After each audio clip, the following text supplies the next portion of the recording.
చందమామ కథ. గొప్ప వాళ్ళ మోసం. పూర్వం రోమ్ నగరంలో ఒక ధర్మకర్త ఉండేవాడు. ఆయనకు అనాథలను చూస్తే అపరిమితమైన జాలి. అటువంటి వారిని చేరదీసి వారికి కలిగిన బాధలు తొలగించి ఎంతగానో సహాయపడేవాడు. ఆ నగరంలోనే ఒక బిచ్చగాడు ఉండేవాడు. వాడు రకరకాల వేషాలు వేసి ప్రజలు చేసే దానాలతో పొట్టపోసుకుంటూ ఉండేవాడు. ఫలానా ధర్మకర్త గారు గొప్ప దాత అని, ధర్మాత్ముడని వాడికి తెలిసింది. ఆయన దగ్గర పెద్ద దానం పుచ్చుకోవాలని బిచ్చగాడికి కోరిక కలిగింది. వాడు తన కాలికి ఏవో పసర్లు రాసుకుని లావుగా వాచేటట్టుగా, కాలికి పెద్ద వ్రణం వచ్చినట్టుగా చేసుకున్నాడు. ఇటువంటి విద్యలలో వాడు నేర్పరి కావటం చేత సామాన్యులెవరూ మోసం కనిపెట్టలేరు. ఈ కాలుతో బిచ్చగాడు బాధపడుతున్నట్టు మూలుగుతూ ఒకనాటి ఉదయం ధర్మకర్త గారి భవంతి బయట కూర్చున్నాడు.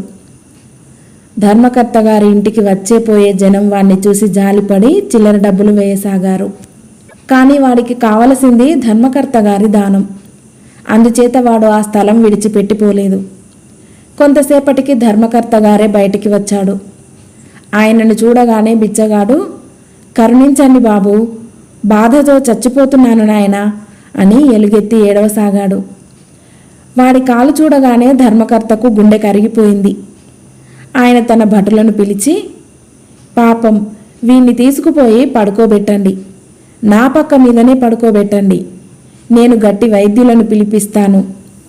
వాడికి కావలసిన ఉపచారాలు ఏ లోటు లేకుండా చేయండి" అని హెచ్చరించి వెళ్ళిపోయాడు.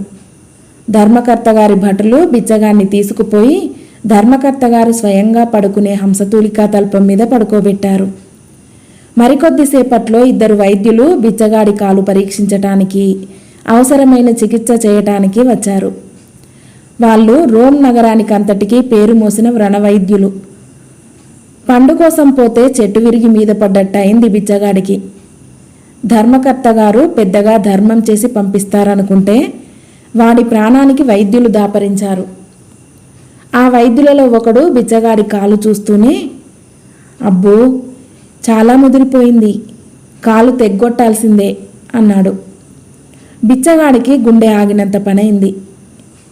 రెండో వైద్యుడు బిచ్చగాడి కాలును శ్రద్ధగా పరీక్షించాడు. "ఇది దొంగవాపు. ఈ బిచ్చగాళ్ళు కొన్ని పసరులు పూసి ఇటువంటి రోగాలు సృష్టించగలరు. కొంతసేపటికి ఆ వాపు అదే పోతుంది. మందులు మాకులు అవసరం లేదు" అన్నాడాయన. మొదటి వైద్యుడు కూడా బిచ్చగాడి కాలు పరీక్షించిన మీదట రోగం నిజం కాదని తెలిసిపోయింది. వైద్యులిద్దరికీ కోపం వచ్చింది. చికిత్స చేస్తే ధర్మకర్త గారు బోలెడంత డబ్బిచ్చేవాడు. దొంగ విధవ, మన నోట కరక్కాయ కొట్టాడు, వీడి సంగతి ఆయనకు చెప్పేద్దాం అన్నాడు ఒక వైద్యుడు. "అంతకంటే వీడికి నిజంగా రోగమని చెప్పి కాలు నరికేద్దాం, అట్లాగాని వీడికి తగిన శాస్తి జరగదు" అన్నాడు రెండో వైద్యుడు. బిచ్చగాడికి ప్రాణభయం పట్టుకున్నది. వాడు పక్క మీద లేచి కూర్చుని, "బుద్ధి గడ్డి తిని 4 డబ్బుల కాశపడి తప్పుడు పని చేసిన మాట నిజమేనయ్యా. నన్ను రక్షించండి, నా కాలు తెగగొట్టకండి, అందువల్ల మీకేం లాభం" అని కాళ్ళా వేళ్ళా పడి బతిమాలసాగాడు. వైద్యులిద్దరూ కూడబలుక్కున్నారు. ఇప్పుడు మాత్రం మించిపోయినదేమిటి, వాడి కాలు నయం చేసినట్టు నటించి మన డబ్బు మనం పుచ్చుకుందాం అని వారు నిశ్చయించుకున్నారు. వాళ్ళు బిచ్చగాడితో, "ఒరేయ్, నువ్వు నోరు మెదిపావంటే జాగ్రత్త.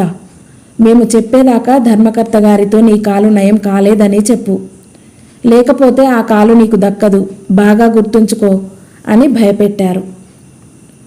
బిచ్చగాడు కడుపు కక్కుర్తి కోసం జనాన్ని మోసగించేవాడే అయినప్పటికీ వాడికి ఈ పేరు మోసిన వైద్యుల మోసం చూసి ఆశ్చర్యం కలిగింది.